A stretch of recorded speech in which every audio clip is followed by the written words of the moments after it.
Hello and welcome.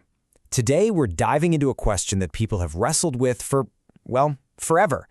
But the answer we're going to look at comes from a pretty unexpected place, an ancient text that has a surprisingly modern take on what truly takes control of our minds. So just think about it for a second. What's the one thing that can completely seize control of your mind? I'm not talking about just a little influence here and there. I mean something that can utterly dominate your thoughts, your focus, your actions.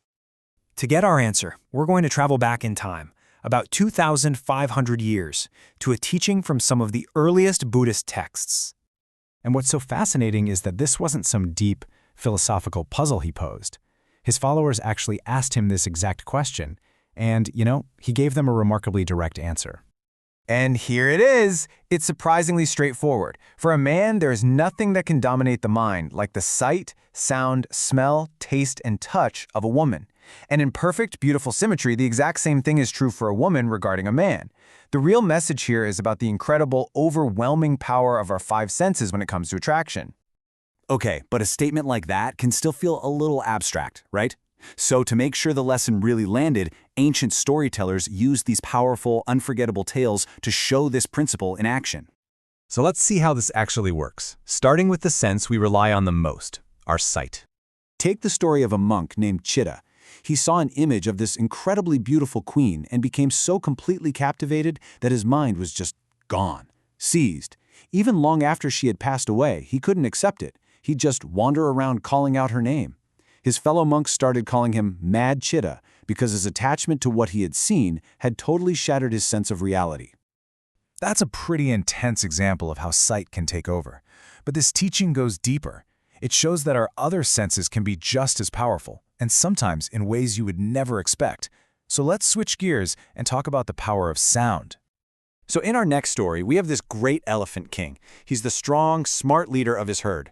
One day, he's just taking a bath in a pond, and all of a sudden, he's grabbed from below by some mysterious enemy he can't even see. And right here, the text gives us this amazing little detail. It says, he made a sound, but not a fear. Even in that terrifying moment, his mind was clear. He wasn't panicking, he was thinking, trying to figure out what was happening. And then he sees his attacker, a giant golden crab, unbelievably strong. Its grip was like iron, and it felt like there was absolutely no way out. For this mighty elephant king, it really looked like the end. But here's the twist.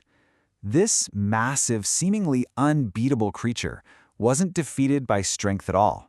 It was defeated by the sound of the female elephant, his mate.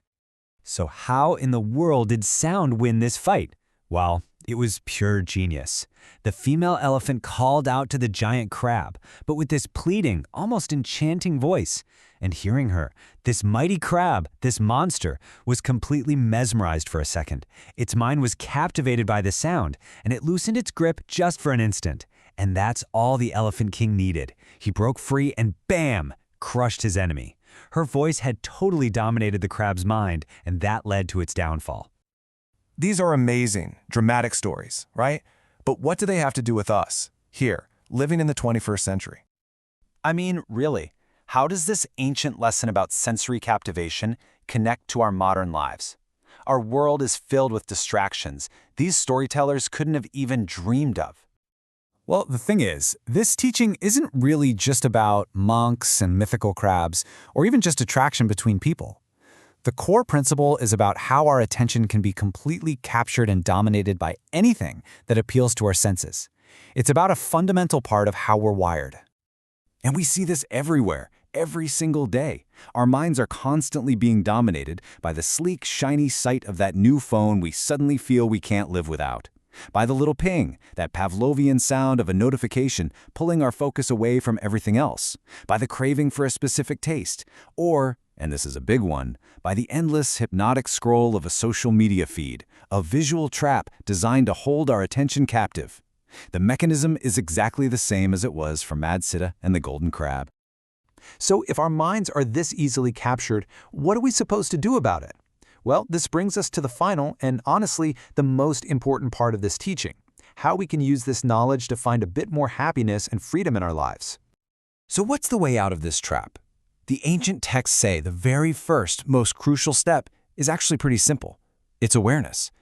Just becoming aware of what's happening, not just noticing it, but really seeing the whole mechanism at play.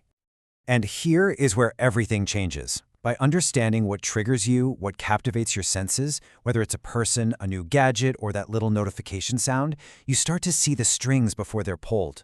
You go from being a passenger, just getting dragged along by your desires, to actually being in the driver's seat. And in that simple, conscious choice of where to put your attention, that's where you find your freedom. And with that understanding, this ancient teaching offers a very simple and profound wish, which I'll pass on to you now. May you all be happy.